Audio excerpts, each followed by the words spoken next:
আজকের ভিডিওতে কিছু গুরুত্বপূর্ণ ফিজিক্সের কোশ্চেন নিয়ে আলোচনা করব, যা কিন্তু সমস্ত পরীক্ষাতেই এসে থাকে। ঠিক আছে, যেরকম আরআরবি, এনটিপিসি বলো, গ্রুপ ডি বলো, সমস্ত পরীক্ষাতেই কিন্তু আসে।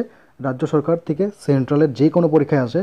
তো সময় নষ্ট না করে সবার প্রথমেই আমরা প্রথম কোশ্চেনটি দেখে নেব। ঠিক আছে, তো প্রথম কোশ্চেনটি হচ্ছে, একটি গাড়ি স্থির অবস্থা থেকে 4 মিটার/সেকেন্ড স্কোয়ার ত্বরণে 6 সেকেন্ড পর্যন্ত চলতে থাকে, তাহলে গাড়ির বেগ কত ছিল? গাড়িটি যে কতটুকু দূরত্ব অতিক্রম করেছে সেটি আমাদের বের করতে হবে। প্রথমে আমাদের বেগ বের করতে হবে, তারপরে গাড়ি কত দূর অতিক্রম করে তা আমাদের দূরত্বটা বের করতে হবে। গতির যে 3টি সমীকরণ আছে সেই সমীকরণ দ্বারা কিন্তু এই অ্যান্সারগুলো করা যাবে। ঠিক আছে, এই কোশ্চেনগুলো করতে হবে। তো সবার প্রথমে আমরা যেটা জানি যে গতির প্রথম সমীকরণ কী ছিল, V equal to you plus at, তাই তো? তো এই ক্ষেত্রে আমি বলছি, তোমরা যদি ভিডিও চাও চ্যাপ্টার ওয়াইজ কিন্তু আমি করিয়ে দেবো তোমাদেরকে, তো অবশ্যই কমেন্টের মধ্যে জানাবে। তো এখানে আমি বলে দিচ্ছি, প্রথমে আমাদেরকে কি বলছে, বেগ বের করতে বলছে। তো তাহলে V equal to you plus at, এই সূত্র দ্বারা আমরা কিন্তু ভি মানে হচ্ছে গিয়ে ভেলোসিটি অর্থাৎ বেগ, তাহলে ভি ইকুয়াল টু আমাদের বের করতে বলছে।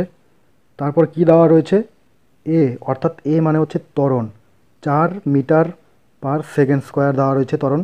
তারপর কি রয়েছে, 6 সেকেন্ড টাইম, অর্থাৎ টাইম কত দেওয়া রয়েছে, 6 সেকেন্ড। এবার আমরা সূত্রতে বসিয়ে নিব। আমরা জানি যে v equal to you plus a t, আর এখানে ইউ বলতে হচ্ছে স্টার্টিং টাইম, মানে শুরুতে কী ছিল, প্রথমে স্থির ছিল, তার জন্য ইউ ইকুয়াল টু 0 হয়ে যাবে।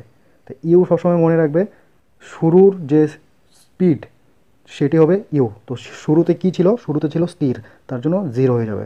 তো এইবার আমরা দেখো ভি ইকুয়াল টু কী হবে। এবার যদি আমরা ফর্মুলা অনুযায়ী বসাই, যে ভি ইকুয়াল টু কী হয়ে যাবে, ইউ তো 0 রয়েছে, প্লাস এ। ঠিক আছে, এ কী হবে, এ তোমরা দেখতে পাচ্ছ এ হচ্ছে ত্বরণ, এ হচ্ছে 4 মিটার/সেকেন্ড স্কোয়ার, তাহলে এর জায়গায় হবে 4 ইন্টু টি রয়েছে। তো সময় কত রয়েছে, আমাদের সময় ছিল 6 সেকেন্ড ইন্টু 6। ঠিক আছে, 0 প্লাস 4 6 কত হবে, 24। অ্যান্সার হয়ে যাবে কত, 24। অ্যান্সার কত হবে, 24। তো আমাদের বেগ কত ছিল, ভি ইকুয়াল টু 24 মিটার/সেকেন্ড। আমাদের কিন্তু বেগ বের হয়ে গেছে। এবার আমরা কি করব, গাড়ি কত দূরত্ব অতিক্রম করে অর্থাৎ ডিস্টেন্সটা আমরা বের করব। তার জন্য যে দ্বিতীয় সমীকরণটা রয়েছে গতির, সেই সমীকরণ ব্যবহার করে কিন্তু আমরা এই দূরত্বটা বের করব। তো এই ধরনের কোশ্চেন কিন্তু আরআরবি, গ্রুপ ডি যে পরীক্ষা হয়ে গেছিলো, ঠিক আছে, তাছাড়া এএলপি টেকনিশিয়ান এবং জেইর মধ্যেও কিন্তু এই ধরনের কোশ্চেন এসেছিলো। তো সামনে কিন্তু পরীক্ষা রয়েছে আরআরবি, এনটিপিসি, গ্রুপ ডি, তাহলে কিন্তু ওই পরীক্ষার মধ্যেও কিন্তু এই ধরনের ফিজিক্সের থেকে কোশ্চেন আসতে পারে।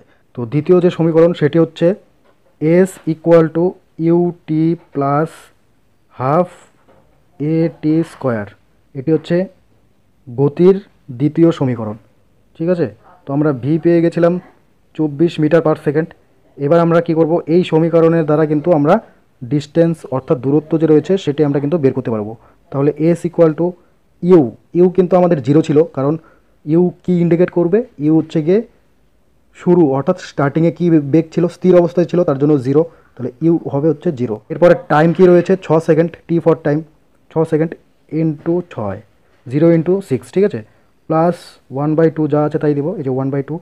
তারপর কি রয়েছে, এ, এ হচ্ছে ত্বরণ, ইন্টু ত্বরণ কত ছিল, 4 মিটার/সেকেন্ড স্কোয়ার, তাহলে 4 হবে। তারপরে রয়েছে কি, ইন্টু টি স্কোয়ার, তো টি স্কোয়ার মানে হচ্ছে টাইম, ইন্টু 6-এর স্কোয়ার। তো টাইম হচ্ছে আমাদের 6 সেকেন্ড ছিল, তার জন্য 6-এর স্কোয়ার। এবার আমরা যদি ক্যালকুলেশন করি, 2 দিয়ে যদি কাটি, এখানে কত হবে, 2। ঠিক আছে, এবার তোমরা দেখো 0 ইন্টু 6 কী হয়ে যাবে, 0 হয়ে যাবে। 0 ইন্টু 6 কী হয়ে যাবে, 0 হয়ে যাবে।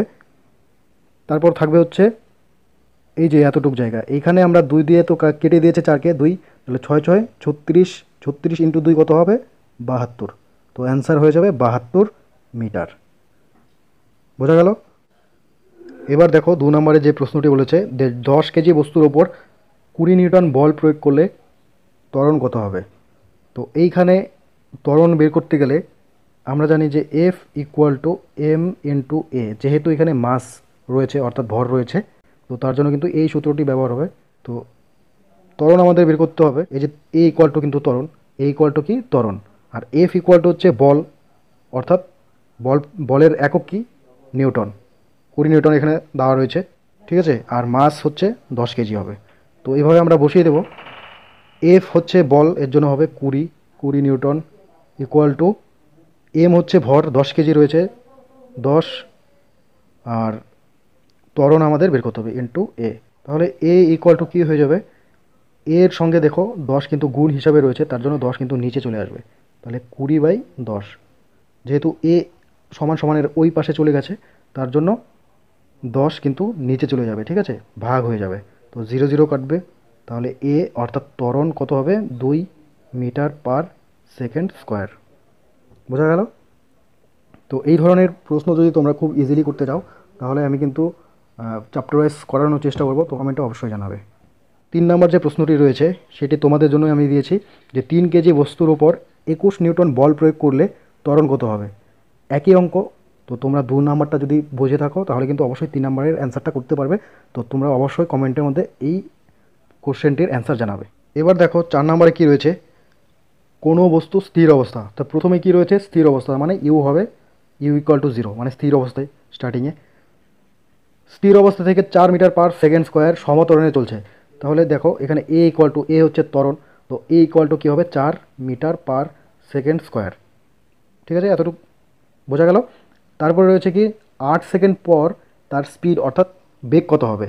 তো এখানে হবে বেগ কত হবে, ঠিক আছে, 8 সেকেন্ড পর এর বেগ কত হবে। তাহলে টি ইকুয়াল টু কী হবে, 8।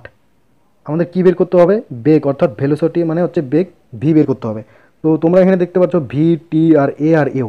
তো এইভাবে দেখে কিন্তু তোমরা বুঝতে পারবে যে কোন সূত্রটা অ্যাপ্লাই করতে হবে। তো এই ক্ষেত্রে গতির সমীকরণের যে প্রথম সূত্রটা রয়েছে সেই সূত্র কিন্তু অ্যাপ্লাই করতে হবে, v equal to you plus a টি।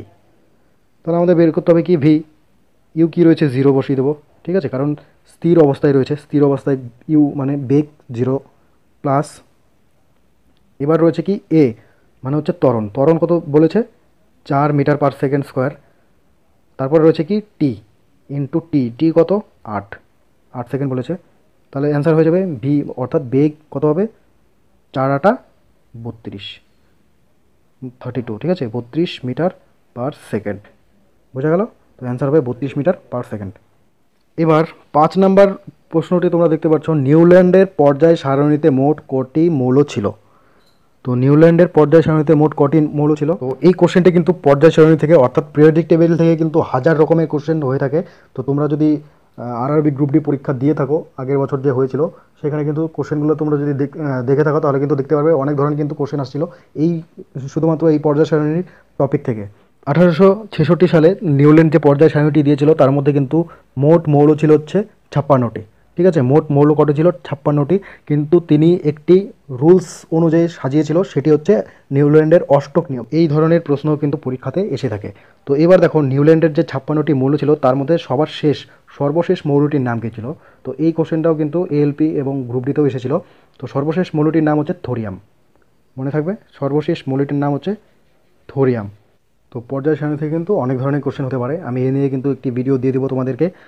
তো এবার 6 নম্বরে তোমরা দেখতে পাচ্ছ 4 কেজি ওজনের কোনো বস্তু। দেখো এখানে 4 কেজি বলেছে, তো আমরা লিখে নেব এম ইকুয়াল টু কী হবে 4। তারপর কি বলেছে যে স্থির অবস্থা থেকে, তাহলে ইউ ইকুয়াল টু হবে 0।